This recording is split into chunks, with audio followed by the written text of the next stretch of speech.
Okay, and welcome back. And the thing we wanted to do was talk to the Rectors.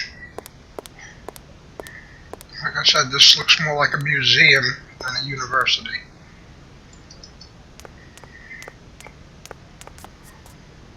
Are we hiding on them?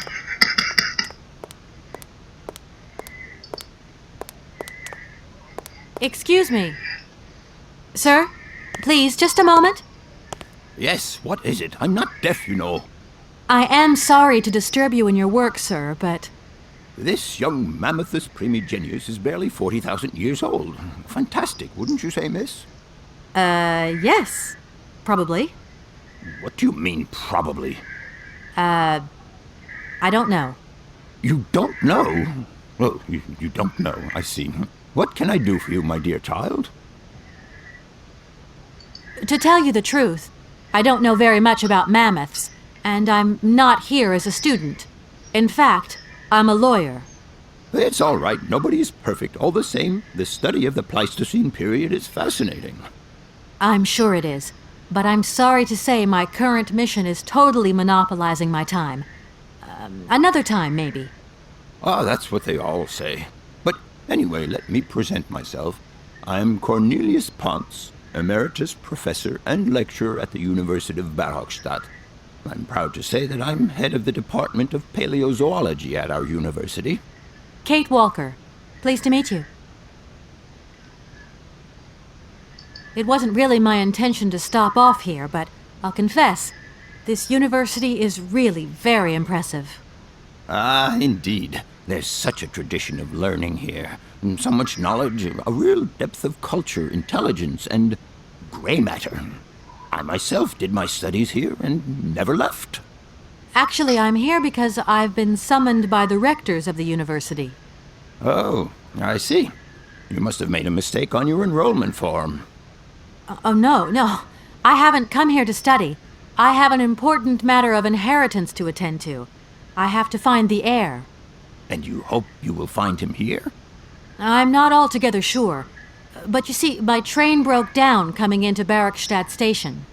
In that case, my dear, you must come to one of my lectures. Here's a question for you. Do you know what the Proboscidean order is? The Probowhatian? Ah, you see? There are gaps in your knowledge that need refreshing. To tell you the truth, I'm looking for Mr. Hans Vorarlberg. He's the sole heir of a very unusual factory. My company is in charge of negotiations for the takeover of this factory.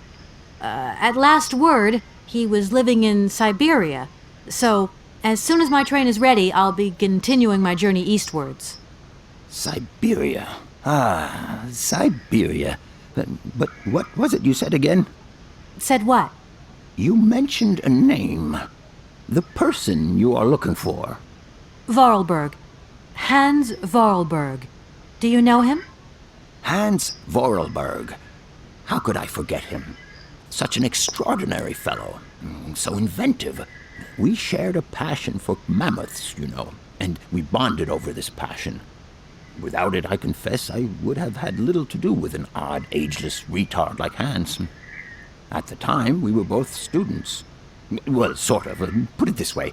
Hans had special permission to attend paleontology lectures. You see, he didn't really have the necessary qualifications. In exchange, Hans did a few odd jobs around the university. Your Hans Vorarlberg sounds uncannily like the one I'm looking for. I'm not sure, my dear. Hans was above all questions of money and business. Just to imagine him running a factory, perish the thought. Can you tell me a little bit more about him? He was always a mystery to me. He never said very much, and never quite seemed to grasp what you said to him. He expressed himself instead through his incredible mechanical contraptions. His inventions, I admit, have been much appreciated by the university. The few times we really did talk, it was about his strange interest for mammoths and a doll. Some sort of doll that obsessed him. A doll, you say? Yes, he kept talking about it. One day he described it to me. A sort of children's toy. A miniature mammoth mounted by a maut. It appears he found it in a cave not far from his home. The event all sounds very dramatic. His account was slightly confused, but it awoke a great interest in me. What do you mean? To my knowledge, there was only one tribe who made figurines featuring a maut, and that tribe is the Yukols. They live in the farthest reaches of Syberia, and for them, the dolls constituted a sacred object, illustrating one of their central legends. How such a doll made the journey from the frozen Siberian north to a cave in the French Alps is a mystery to me. Even today, it is beyond my comprehension. Have you considered that Hans Vorarlberg was maybe making it up? You said yourself he didn't seem to have all his mental facilities intact. No, that's impossible. Hans couldn't invent the story like that. The doll is a sacred part of the Syberia legend. He described it to me in exact detail. Syberia itself is a chimera that paleontologists of the world are very fond of pursuing. Arriving in Barrackstadt is an amazing experience. I've never seen such a station. You came by train? Yes, in a kind of clockwork train with a spring mechanism that winds down regularly. You mean you drive a train? Young ladies of today never cease to amaze me. Oh, no, I'm not the engineer. The train's engineer is actually an automaton. I am sorry, all this probably sounds very strange. A clockwork train, driven by an automaton. I once knew a man long ago who could have invented such a train. It was he who designed the bandstand in the main square. To think that he was even capable of creating such a gadget. He was astounding, a true genius. But oddly, at the same time, he was also almost a child. It was as if his mental and physical evolution had definitively halted at the age of 10. Can you believe that? Yes. I think I can believe that. At least I'm beginning to. I'll leave you in peace. I hope I haven't disturbed you too much. Sorry? No, not at all, my dear child. Okay, well, that was a lot of discussion with him. No point. It's locked. That door's locked. That was one long discussion. 7 minutes worth.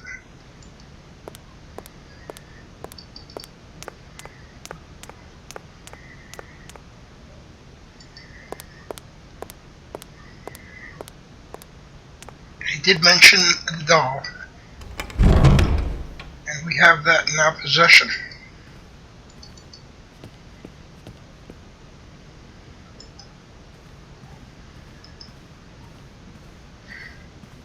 Go up this ladder, maybe?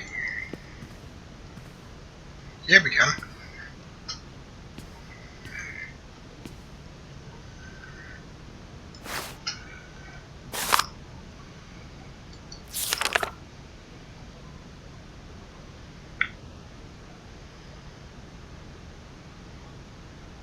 The Angola Cola mushroom.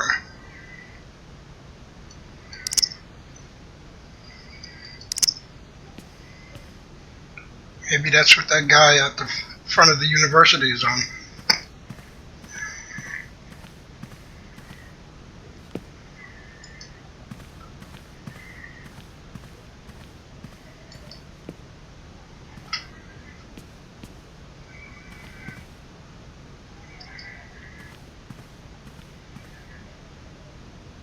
Excuse me. Can I disturb you a second? No. You could be a little bit nicer about it.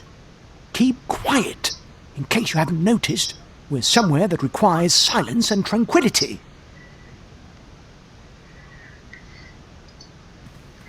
Ah, what a butthead.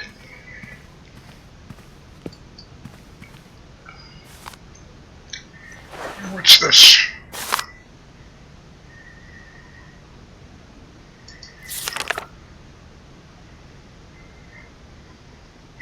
I believe we've seen these birds outside.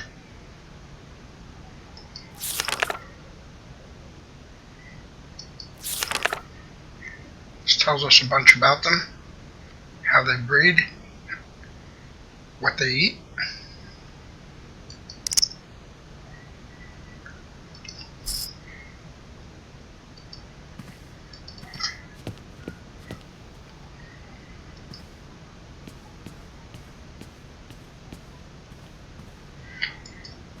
Alright, let's get out of this library.